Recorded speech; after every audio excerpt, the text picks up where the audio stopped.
नमस्कार दोस्तों, स्वागत है आपका आज के मुख्य समाचार में, जिसमें सबसे पहली और बड़ी खबर में आपको बताएंगे कि हिजाब विवाद को लेकर बीजेपी नेतृत्व में मची खलबली। दिल्ली में नेताओं ने साधी चुप्पी तो पार्टी को है डर कि कहीं नागरिकता कानून के विरोध जैसा ना फैल जाए आंदोलन। दूसरी बड़ी खबर में जिक्र होगा कि मतदान के बाद स्ट्रांग रूम तक ईवीएम का पीछा करें, समाजवादी पार्टी का कार्यकर्ताओं को आदेश। तीसरी बड़ी खबर में आपको बताएंगे कि प्रकृति का नियम है कि कमल कभी फागुन में नहीं खिलता, चंद्रशेखर का बीजेपी पर तंज। चौथी बड़ी खबर में जिक्र होगा कि नागरिकता कानून आंदोलनकारियों से वसूली रद्द करने का आदेश। कांग्रेस बोली कि यूपी सरकार के गाल पर है ये तमाचा। और पांचवी बड़ी खबर में जिक्र होगा कि कांग्रेस प्रतिज्ञा रैली में बोली प्रियंका गांधी, भाजपा की नीतियों ने बढ़ाई है बेरोजगारी। दोस्तों, हर एक खबर की गहराई में आपको ले जाएंगे, लेकिन उससे पहले अगर आपको भी ऐसा लगता है कि उत्तर प्रदेश में भाजपा की उल्टी गिनती शुरू हो चुकी है तो वीडियो लाइक करके अपना समर्थन दर्ज कराइए। साथ ही साथ कमेंट में बताइए कि किसकी बन रही है सरकार। दोस्तों, रुक करते हैं सबसे पहली और बड़ी खबर की तरफ। हिजाब विवाद को लेकर बीजेपी नेतृत्व में बढ़ी बेचैनी, दिल्ली में नेताओं ने साधी चुप्पी। जी हां दोस्तों, डर रही है भारतीय जनता पार्टी। कर्नाटक सरकार के द्वारा स्कूल यूनिफॉर्म वाले आदेश पर पुनर्विचार के संकेत और मध्य प्रदेश के शिक्षा मंत्री द्वारा दिए गए यूनिफॉर्म ड्रेस कोड वाले बयान से बीजेपी की दूरी के बीच बीजेपी नेतृत्व में हिजाब विवाद की वजह से अलग अलग जगहों पर चल रहे आंदोलन को लेकर बेचैनी बढ़ी हुई है। दरअसल दोस्तों, सूत्रों के अनुसार एक भावना ये भी है कि कर्नाटक सरकार और राज्य की भाजपा इकाई ने यूडीपी में कुछ कॉलेज में छात्राओं के एक छोटे समूह को विरोध प्रदर्शन करने की अनुमति दी है, ताकि ये मामला फैले और उच्च न्यायालय तक पहुंचे और राष्ट्रीय चर्चाओं में शामिल हो। दोस्तों, रुक करते हैं अगली बड़ी खबर की तरफ। मतदान के बाद स्ट्रांग रूम तक ईवीएम का पीछा करें, समाजवादी पार्टी का कार्यकर्ताओं को आदेश। जी हां दोस्तों, आपको बता दें कि उत्तर प्रदेश में चुनाव के 2 चरण बीत चुके हैं और आगामी 20 जनवरी को राज्य में तीसरे चरण का मतदान होना है। ऐसे में जहां एक तरफ सभी पॉलिटिकल पार्टियां वोटर्स को लुभाने में जुटी हुई हैं, तो दूसरी तरफ समाजवादी पार्टी ईवीएम को लेकर काफी अलर्ट मोड में है। शुक्रवार को समाजवादी पार्टी ने सभी जिला अध्यक्ष और महानगर अध्यक्षों को मतदान के बाद ईवीएम की सुरक्षा को लेकर निर्देश भेजा है। समाजवादी पार्टी ने लेटर जारी करते हुए स्ट्रांग रूम तक ईवीएम पहुंचाने तक पीछा करने और ईवीएम की सुरक्षा को लेकर अपने पदाधिकारियों को निर्देश जारी किया है। स्ट्रांग रूम में सील होने के बाद करें निगरानी। स्ट्रांग रूम के बाहर 24 घंटे निगरानी रखें। 10 मार्च तक जिला निर्वाचन अधिकारी की अनुमति से स्ट्रांग रूम की रखवाली करें। और इसी के साथ कुछ और निर्देश समाजवादी पार्टी द्वारा दिए गए हैं। रुक करते हैं अगली बड़ी खबर की तरफ। प्रकृति का नियम है कि कमल कभी फागुन में नहीं खिलता, चंद्रशेखर का बीजेपी पर तंज। जी हां दोस्तों, उत्तर प्रदेश के गोरखपुर शहर सीट पर भाजपा, सपा, बसपा, कांग्रेस के साथ ही पहली बार आजाद समाज पार्टी गोरखपुर पहुंचने से पहले ही यहां का माहौल गर्म करने के लिए चंद्रशेखर ने शुक्रवार को ट्विटर पर पोस्ट कर भाजपा को चैलेंज किया। उन्होंने अपनी पोस्ट में लिखा है कि प्रकृति का नियम है, कमल कभी फागुन में नहीं खिलता। शनिवार, रविवार और सोमवार 3 दिन रहकर चंद्रशेखर गोरखपुर में घर घर जाकर प्रचार करेंगे। पिछले 5 साल उत्तर प्रदेश में रोजगार मांगने पर युवाओं पर योगी के इशारे पर चलाई गई एक लाठी का हिसाब बाबा जी को गोरखपुर में देना होगा और गोरखपुर की जनता के बीच रहेंगे चंद्रशेखर, ऐसा उन्होंने ट्वीट किया। दोस्तों, रुक करते हैं अगली बड़ी खबर की तरफ। सीएए आंदोलनकारियों से वसूली रद्द करने का आदेश। कांग्रेस बोली कि ये यूपी सरकार के गाल पर है तमाचा। जी हां दोस्तों, उत्तर प्रदेश में विधानसभा चुनाव के तीसरे चरण के मतदान से पहले सुप्रीम कोर्ट के सीएए आंदोलनकारियों से वसूली रद्द करने का आदेश का विपक्षी पार्टियां स्वागत कर रही हैं। विपक्षी दलों के नेताओं का कहना है कि जनता चुनाव में इसका प्रदेश की योगी सरकार को जवाब देगी। नागरिकता संशोधन कानून और राष्ट्रीय नागरिक रजिस्टर विरोधी आंदोलन में शामिल सामाजिक कार्यकर्ताओं और आंदोलनकारियों से वसूली का आदेश रद्द करने के सुप्रीम कोर्ट के आदेश का कांग्रेस ने स्वागत करते हुए इसे योगी सरकार के गाल पर करारा तमाचा। रुक करते हैं अगली बड़ी खबर की तरफ, लेकिन उससे पहले क्या दोस्तों, आपको भी ऐसा लगता है कि सुप्रीम कोर्ट का ये फैसला योगी सरकार के गाल पर तमाचा है? हाँ या ना में अपनी राय जरूर बताइए। रुक करते हैं अगली बड़ी खबर की तरफ। कांग्रेस प्रतिज्ञा रैली में बोली प्रियंका गांधी, भाजपा की नीतियों ने बढ़ा दी है बेरोजगारी। जी हां दोस्तों, यूपी में विधानसभा चुनाव के तीसरे चरण के लिए मतदान रविवार को होना है। शुक्रवार को कांग्रेस ने प्रतिज्ञा वर्चुअल महारैली का आयोजन किया। रैली को संबोधित करते हुए कांग्रेस राष्ट्रीय महासचिव प्रियंका प्रियंका गांधी ने भाजपा सरकार पर निशाना साधा। प्रियंका गांधी ने कहा कि भाजपा नेता कहते हैं कि कांग्रेस ने 70 साल में क्या किया, अगर कांग्रेस ने कुछ बनाया नहीं होता तो भाजपा क्या बेचती। भाजपा सरकार छोटे से लेकर बड़ी कंपनी को बेची जा रही है और जो बची है वो भी बेचने की योजना है। भाजपा की नीतियों ने देश और प्रदेश में बेरोजगार और महंगाई बढ़ा दी है। आम लोगों को कोई बुनियादी सुविधा नहीं मिल रही है। दोस्तों रुक करते हैं अगली बड़ी खबर की तरफ। उत्तर प्रदेश में अब छिड़ गया चौथे चरण का रण। अयोध्या समेत अवध की 118 सीटों के लिए दिग्गज दिखा रहे हैं दम। जहाँ दोस्तों उत्तर प्रदेश के अवध इलाके में 118 सीटों के तीसरे और चौथे चरण में मतदान होने जा रहा है और इसके लिए राजनीतिक दलों ने पूरी ताकत झोंक दी है। बता दें कि अवध प्रांत में कुल 21 जिले हैं जिसके अंदर 118 सीटें आती हैं और इस इलाके की पिछले 2 विधानसभा चुनावों के परिणाम देखने पर पता चलता है कि यहाँ के चुनाव में हवा के रुख का काफ़ी असर रहता है और अवध के आशीर्वाद से सरकार बन जाती है। साल 2017 के विधानसभा चुनाव के परिणामों की बात करें तो यहाँ बीजेपी को 93 सीट, समाजवादी पार्टी को 9, वहीं इसी चुनाव में कांग्रेस को सिर्फ 3 सीटें और बसपा के खाते में 8 सीटें गई थी। अन्य के हिस्से में भी इस इलाके से 5 सीटें आई थी और वहीं इस बार किसी भी बड़े राजनीतिक दलों में गठबंधन न होने की वजह से सभी पार्टियां अलग अलग दमखम दिखा रही हैं।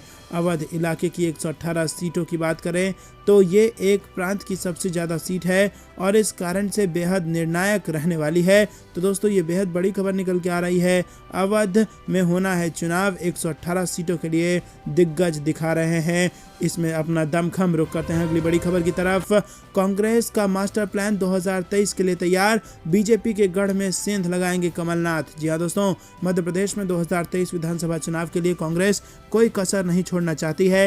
यही वजह है कि प्रदेश अध्यक्ष कमलनाथ अभी से चुनाव की तैयारियों में जुट गए हैं। भाजपा को पटखनी देने के लिए कमलनाथ ने एक खास प्लान बनाया है। इसके तहत कांग्रेस भाजपा का गढ़ माने जाने वाले विंध्य क्षेत्र पर खास फोकस कर रही है। विंध्य क्षेत्र में फिसले जनाधार को फिर से पाने के लिए कांग्रेस की तरफ से खुद कमलनाथ मोर्चा संभाल रहे हैं। बता दें कि कमलनाथ रीवा दौरे पर हैं और वहां एक जनसभा को वो संबोधित करेंगे। इसके अलावा वो पार्टी कार्यकर्ताओं से भी चर्चा करेंगे और आगे की रणनीति बनाएंगे। कमलनाथ रीवा के मनभावन में मंडलम सेक्टर बूथ इकाइयों के पदाधिकारियों से भी मिलेंगे। बता दें कि विंध्य क्षेत्र में विधानसभा की 30 सीटें आती हैं। यह क्षेत्र भाजपा का गढ़ माना जाता है। अभी इन 30 सीटों में से 24 पर बीजेपी का कब्जा है, वहीं कांग्रेस के पास 6 सीटें हैं।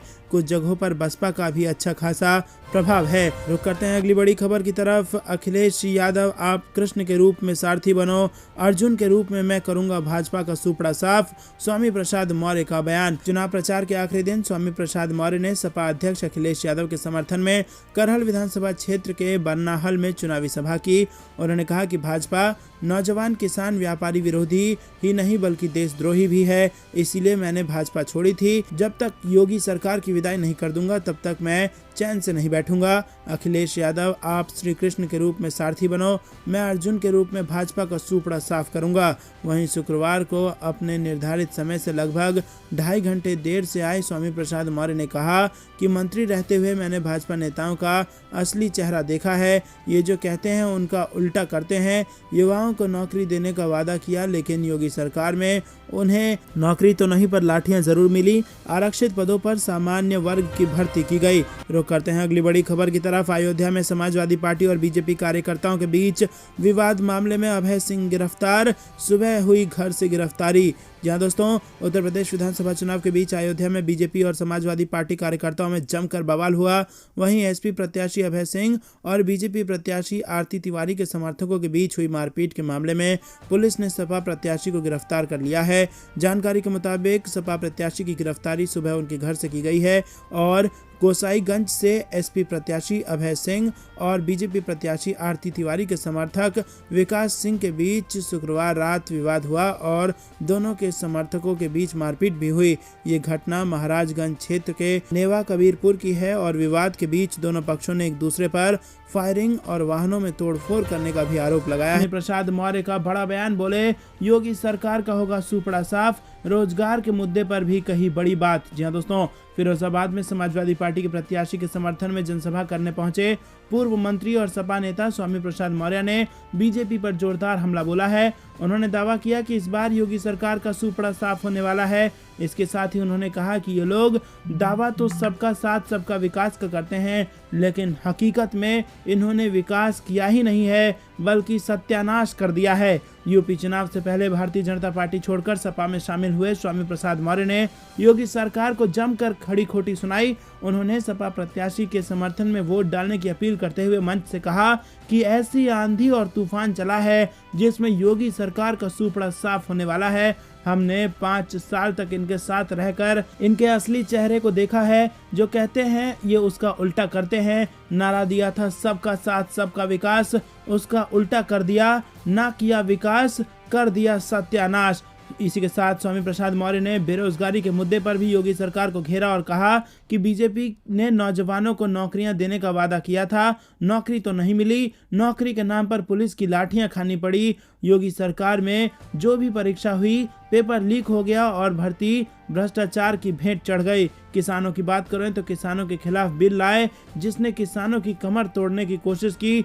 700 किसान। क्या आपको भी ऐसा लगता है कि ये तमाम मुद्दे उत्तर प्रदेश के चुनाव में भाजपा की मुसीबतें बढ़ाएंगे और भाजपा का सुपड़ा साफ होगा? तो अभी तक अगर वीडियो लाइक नहीं किया है तो लाइक अब जरूर कर दीजिए। रुक करते हैं अगली बड़ी खबर की तरफ। कुर्क संपत्ति वापस करो, कोर्ट के फैसले को लागू करने में आचार संहिता कहां से आड़े आ गई? सुप्रीम कोर्ट से लगी योगी सरकार को जबरदस्त फटकार। जी हां दोस्तों, सुप्रीम कोर्ट ने उत्तर प्रदेश की योगी आदित्यनाथ सरकार को नागरिकता संशोधन अधिनियम विरोधी प्रदर्शनकारियों से वसूले गए करोड़ों रुपए वापस करने का निर्देश दिया है। यूपी सरकार ने सुप्रीम कोर्ट को बताया कि संशोधित नागरिकता कानून विरोधी सभी प्रदर्शनकारियों के खिलाफ जारी शो कॉज नोटिस वापस ले लिया गया है और इसके पहले पिछले हफ्ते सुनवाई के दौरान सुप्रीम कोर्ट ने इस मसले पर यूपी सरकार को कड़ी फटकार लगाई थी और कहा था कि नोटिस अदालत की ओर से निर्धारित दिशा निर्देशों के उल्लंघन में था। सुप्रीम कोर्ट ने कार्यकारी आदेशों के तहत वसूली की कार्रवाई शुरू करने के लिए यूपी सरकार की जमकर आलोचना की थी और इसके अनुसार अतिरिक्त जिला मजिस्ट्रेट द्वारा दावों का फैसला किया जा रहा था। तो दोस्तों आपको बता दें कि यहाँ पर भयंकर फटकार लगी है योगी सरकार को सुप्रीम कोर्ट से। बुलडोजर दिखाकर अपनी पीठ थपथपा रही थी योगी सरकार। इसी बीच सुप्रीम कोर्ट ने जबरदस्त फटकार लगा दी। आपको क्या कुछ लगता है कमेंट में जरूर बताइए। रुक करते हैं अगली बड़ी खबर की तरफ। यूपी रोड शो में नहीं आई भीड़ तो भड़क गई स्मृति ईरानी, मणिपुर में जमकर किया डांस। जी हां दोस्तों, यूपी चुनाव के लिए कानपुर में रोड शो करने पहुंची केंद्रीय मंत्री स्मृति ईरानी उस समय भड़क गई जब रोड शो में उन्होंने भीड़ को गायब देखा, जिसके बाद उन्होंने रोड शो को बंद कर दिया। वहीं जब वो मैनपुरी में बीजेपी का प्रचार करने पहुंची तो स्थानीय लोगों के साथ जमकर डांस करती नजर आई। कानपुर के छावनी सीट से बीजेपी ने रघुनंदन सिंह भदौरिया को अपना उम्मीदवार बनाया है। इन्हीं का प्रचार करने के लिए स्मृति ईरानी छावनी विधानसभा क्षेत्र में पहुंची थी, जहां उन्होंने रोड शो निकाला। मिली जानकारी के अनुसार यहां उन्हें भीड़ कम दिखी, जिसके बाद उन्होंने कुछ ही मिनट में रोड शो को खत्म कर दिया और वहां से निकल गई। तो दोस्तों, रोड शो में भीड़ का ना आना क्या सत्ता परिवर्तन की तरफ इशारा करता है? क्योंकि यहाँ पर आपको बता दें कि कई ऐसे मौके आए हैं जब भाजपा को खाली भीड़ से ही भाषण देनी पड़ी है। और इसी के साथ आपको याद होगा पंजाब का मामला, जहां पर ये कहा जा रहा था कि क्योंकि पीएम मोदी के भाषण सुनने के लिए भीड़ ही नहीं आई थी, इसीलिए उनकी रैली को रद्द करना पड़ा और उन्होंने पंजाब सरकार पर आरोप लगाया। रुक करते हैं अगली बड़ी खबर की तरफ। रैली में बोले अखिलेश यादव, किसान भाइयों कसम खाइए कि आप बीजेपी का सफाया करेंगे। जी हां दोस्तों, यूपी विधानसभा चुनाव को लेकर तीसरे चरण का चुनाव प्रचार अब थम गया है और इससे पहले समाजवादी पार्टी के अध्यक्ष अखिलेश यादव ने पार्टी के पक्ष में जमकर प्रचार किया। उन्होंने जालौन में एक चुनावी जनसभा को संबोधित करते हुए बीजेपी पर जमकर निशाना साधा। अखिलेश यादव ने कहा कि किसान भाइयों मिट्टी की कसम खाइए, कर देंगे। अखिलेश यादव ने जनसभा में 3 कृषि कानून की बात करते हुए कहा कि जो 3 काले कानून लाए गए थे उनके खिलाफ किसान खड़ा हुआ। 750 किसान शहीद हुए, तब जाकर कानून वापस हुए। ये जानते थे कि उत्तर प्रदेश और पंजाब में इनका सफाया हो जाएगा, इसलिए इन्होंने काले कानून वापस लिए। इतना ही नहीं, अखिलेश ने महंगाई को लेकर बीजेपी को घेरा। उन्होंने कहा कि यदि इनका एक भी नेता महंगाई पर बोल रहा है तो बता दीजिए। दोस्तों, रुक करते हैं अगली बड़ी खबर की तरफ, जो कि पंजाब के चुनाव से आ रही है। कांग्रेस का घोषणा पत्र हो गया है जारी। 1 लाख जॉब्स, महिलाओं को हर महीने 1100 रुपए देने जैसे वादों की लग गई है झड़ी। जी हां दोस्तों, कांग्रेस ने शुक्रवार को 20 फरवरी को होने वाले पंजाब विधानसभा चुनाव के लिए अपना घोषणा पत्र जारी कर दिया है। इसमें बड़े वादे किए गए हैं, जिसमें महिलाओं के लिए 1100 रुपए प्रति महीने देने, 8 मुफ्त रसोई गैस सिलेंडर प्रति वर्ष और 1 लाख सरकारी नौकरियों का वादा किया गया है। कांग्रेस ने घोषणा पत्र में शराब और बालू खनन की बिक्री के लिए निगम बनाकर माफिया राज को खत्म करने का भी वादा किया है और इस मौके पर सीएम चरणजीत सिंह चन्नी और प्रदेश कांग्रेस प्रमुख नवजोत सिंह सिद्धू मौजूद रहे। मीडिया को संबोधित करते हुए नवजोत सिंह सिद्धू ने कहा कि पार्टी की सरकार किसानों से तिलहन, दलहन और मक्का खरीदेगी। विधानसभा चुनाव के प्रचार के आखिरी दिन कांग्रेस का घोषणा पत्र आया है। दोस्तों, रुक करते हैं अगली बड़ी खबर की तरफ। लालू यादव के समर्थन में आई प्रियंका गांधी, कहा जो बीजेपी के सामने झुकता नहीं उसे प्रताड़ित किया जाता है। जी हाँ दोस्तों, आपको बता दें आरजेडी के राष्ट्रीय अध्यक्ष लालू यादव को हाल ही में चारा घोटाला के एक और मामले में दोषी ठहराया गया है, जिसके बाद कांग्रेस महासचिव प्रियंका गांधी ने भारतीय जनता पार्टी पर हमला बोला। प्रियंका गांधी ने लालू यादव के समर्थन में ट्वीट करते हुए बीजेपी पर हमला बोला और कहा कि लालू यादव को राजनीति के चलते परेशान किया जा रहा है। जो उनके सामने झुकता नहीं है उसे हर तरह से प्रताड़ित किया जाता है। कांग्रेस महासचिव ने लालू यादव का समर्थन करते हुए भाजपा पर हमला बोला।